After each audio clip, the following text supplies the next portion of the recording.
Hi, everyone.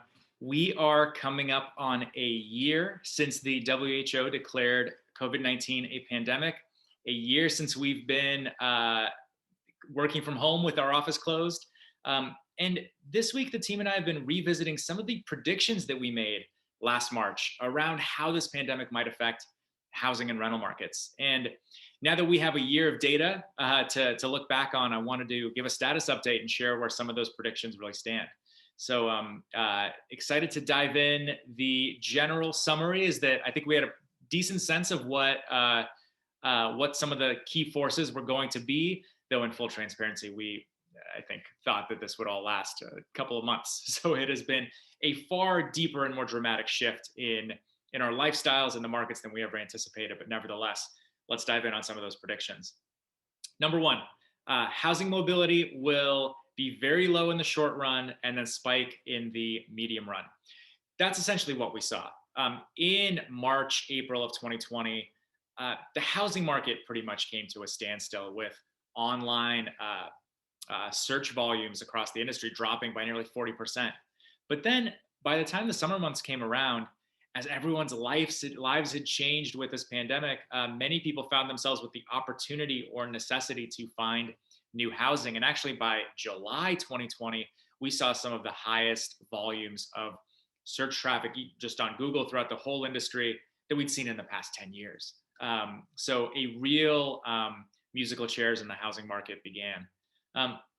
Number two, we said that the remote work experiment would cause companies and workers to rethink some of their location decisions.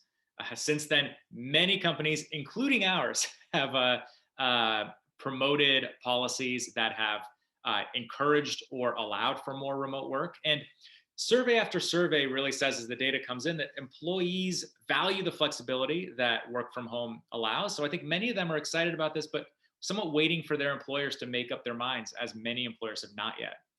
The way we've seen that play out in the housing market has been increased demand in areas outside of traditional job hubs where a lot of the economic growth has been, but not too far away from them either as renters hedge their bets. Prediction number three was that we'll hit a pause button on the long run trend of urbanization. So we look back on rents throughout the pandemic. Essentially, when the pandemic first hit, rents went down across the board. But then again, by the summer months, the suburbs rebounded. And so suburban rent growth has been positive throughout the course of the pandemic in the United States. And stark contrast to the previous decade, where essentially the key story was around increased demand for downtown core urban areas, walkable areas. 2020 was a story of the suburbs strike back. Next prediction was, where are we? Number four, that rents are going to fall for some, but that affordable housing will be still hard to find. That is broadly true. And so we saw rents converge across the country. So the priciest apartments in the most expensive cities saw dramatic rent drops. However, at the same time, on the other end of the convergence, we saw that the most affordable metros in the country started to heat up. So places where affordable options were more widely available were the exact places where we saw rents really rise quickly. Prediction number five is that housing inequality will grow. This has unfortunately borne out largely because the pandemic really drove a wedge between those who can and cannot work remotely in their current occupations. We saw in the early pandemic months that this was a very strong predictor of who could and could not pay rent. And subsequently, we really saw rent debt accumulate for lower earners at a time when for higher levels of income, where home ownership is much more prevalent, we saw low interest rates, abilities to refinance, and rising home values.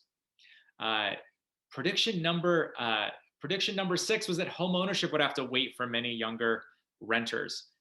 In a recent survey we did, we found that 40% of millennial renters say that the coronavirus, that COVID-19 affected their home ownership plans. And when we ran the previous survey a year ago, we found that 12% of millennial renters plan to rent forever. That number in this year's survey is up to 18%. So housing inventory is very tight, and many, with the widespread financial hardship brought on by the pandemic and the subsequent recession, it really put home ownership on pause for many young American families as well. And the final prediction was really around this idea that sight unseen moves will have their banner year in 2020.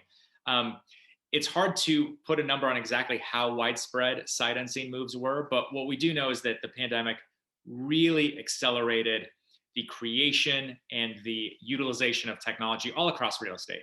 And I think that's going to have a significant effect on the renter experience really for years to come. These are just some of the trends that we're following, but I do think that these will continue to be some of the main avenues of change in the housing market in coming years. Certainly, this pandemic has been far deeper, longer, more painful, and more significant than we anticipated at the time. But some of the housing market forces that we expected are definitely at play, and we're continuing to monitor them as we go on. As always, thank you so much for listening. Be well, stay safe.